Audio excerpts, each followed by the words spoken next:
जय चक्रधारी। कई लोगों के प्रश्न थे कि राहु केतु जो है ग्रह किस प्रकार से होते हैं और भारतीय ज्योतिष में क्या इनका प्रभाव होता है। इनके प्रति लोग बहुत संवेदनशील हैं।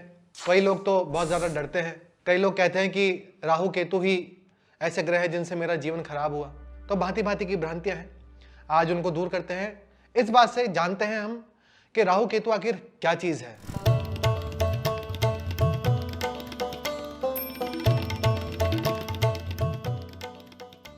पहली बात ही जान लीजिए आप, ज्योतिष क्या है। ज्योतिष मैथ्स है और इसको एस्ट्रोलॉजी आज की तारीख में कहा जाता है। आज से लगभग 500-600 वर्ष पूर्व इसको जो है एस्ट्रोनॉमी कहा जाता था। एस्ट्रोलॉजी नहीं, एस्ट्रोनॉमी, जो कि गणित, मैथ्स और जो खगोल शास्त्र है, फिजिक्स, जहाँ पे यूनिवर्स में बहुत सारे ग्रह, छोटे छोटे पिंड, उपपिंड या जो बड़े ग्रह हैं वो, या तारे, नक्षत्र इत्यादि सब स्थापित हैं, उनकी कैलकुलेशन को ज्योतिष शास्त्र कहा जाता है। इसका इतिहास भारत में तो बहुत पुराना है। ऋग्वेद में प्रमाण मिलते हैं कि ज्योतिष का जो कैलकुलेशन है वो 96,000 वर्ष पूर्व जो है बतलाया गया है। तो इस प्रकार से भारतीय ज्योतिष तो बहुत पुरानी है। धीरे धीरे ये बेबीलोनिया गया, बेबीलोनिया से फिर घूमता घूमता घूमता ये अरब की तरफ गया, यूरोप की तरफ गया, ग्रीक की तरफ गया, ग्रीस की तरफ। तो इस प्रकार से धरती के लगभग सभी हिस्सों में ये फैल गया है। और आज की तारीख में जो ये उपलब्ध है भारत के अंतर्गत, काफ़ी सारे बदलाव भी हो गए हैं ज्योतिष के अंदर। हालांकि मूल रूप से इसको कहा जाए तो ये मैथ्स है, गणित है और गणित के ऊपर ही आधारित है। यहाँ तक कि मैं इतना कहना चाहूँगा आपको कि गणित की आवश्यकता जब महसूस हुई, अनुभव हुई मानव को, तो गणित का आविष्कार ही ज्योतिष के कारण हुआ है। तो गणित क्यों आई? ज्योतिष की गणना को निकालने के लिए गणित उत्पन्न हुई है। तो इस प्रकार से ज्योतिष कही जाती है। अब इसमें जो है बहुत सारे नक्षत्र, हमारे यहाँ पे भारतीय सभ्यता में नक्षत्रों को बहुत महत्व दिया गया है।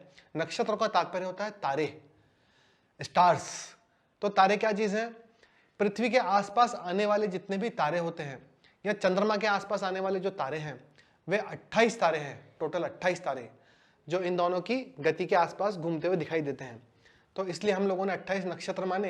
हालांकि 28 ही संख्या नहीं है, जो नक्षत्र हैं यानी कि जो तारे हैं वो तो बहुत सारे हैं, भरपूर, जो गिने भी ना जा सके, इतनी बड़ी संख्या है। किंतु हमारे समीप जो है 28 से 28 का प्रभाव देखा जाता है। इस कारण से हमारी ज्योतिष ने 28 नक्षत्रों को महत्व दिया है। गणित में एक बहुत बड़ा नाम है आर्यभट्ट का, आपने जरूर नाम सुना होगा, अवश्य सुना होगा। आर्यभट्ट का भी ज्योतिष की गणनाओं में बहुत बड़ा हाथ है। मैं ऐसा भी कह सकता हूं कि भारत में या विदेशों में जितने भी साइंटिस्ट हुए हैं, वैज्ञानिक बुद्धि के जो लोग हुए हैं, वो सभी ज्योतिष को बहुत भरपूर तरीके से उसमें डूबे हुए थे। क्योंकि मैथ्स के बिना आप देखिए, आज भी जैसे कोई व्यक्ति है जो साइंस मैथ्स बच्चा लेना चाहता है, चुनाव करना चाहता है अपना करियर को बनाने के लिए, उसको जो है छात्र के रूप में जब वो स्कूल में प्रकट होता है तो उसको साइंस मैथ्स लेना बहुत आवश्यक, अनिवार्य विषय बताया जाता है।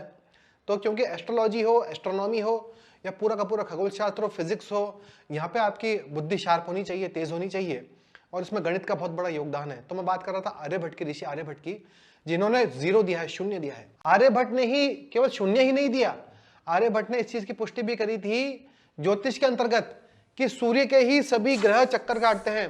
ये पहला स्टेटमेंट आर्यभट्ट ने दिया था, जिसके कि प्रमाण हमको मिलते हैं। हो सकता है उससे भी पुराना हो, किंतु लिखित प्रमाण जो मिलते हैं वो आर्यभट्ट के मिलते हैं। सन 436 के आसपास आर्यभट्ट ने जो है यह है अपनी पुस्तक, उनकी जो पुस्तक प्राप्त हुई शिलालेखों से, या जो शिलालेख प्राप्त हुए हैं वहां से ये चीज समझ में आई है, ये जानकारी मिली है। तो इसी प्रकार से हमारे पास आर्यभट्ट ने इतनी बड़ी खोज दी।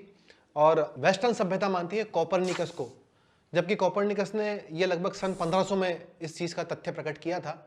तो आप देख सकते हैं यहीं से कि हमारा इतिहास ज्यादा पुराना है, किंतु पूरी दुनिया इसको स्वीकार नहीं कर पाती है, वो अलग बात है। किंतु आज अभी जो युग है वो परिवर्तन का युग है। आज सारी पृथ्वी, सारे लोग इस दुनिया पे, धरती पे जितने देश हैं, वहाँ के लोग हमारी सभ्यता को बहुत महत्व दे रहे हैं।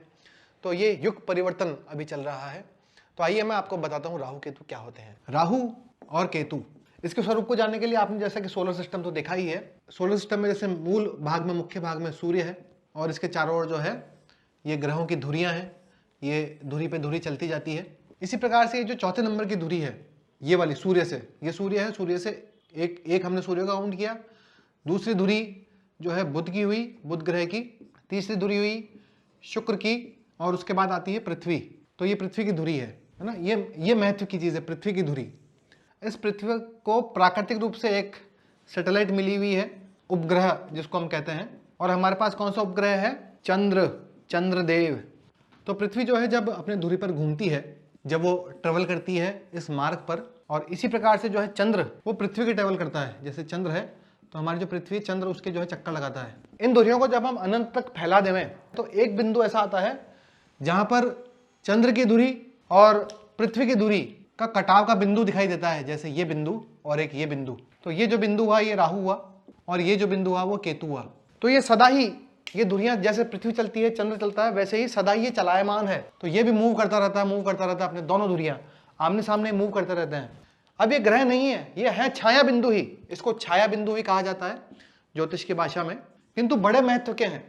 इनका प्रभाव बहुत ज्यादा मनुष्य के जीवन पर पड़ता है। तो इस प्रकार से आपको मैंने बताया कि छाया बिंदु जो है ये इस प्रकार से छाया ग्रह इनको कहा जाता है।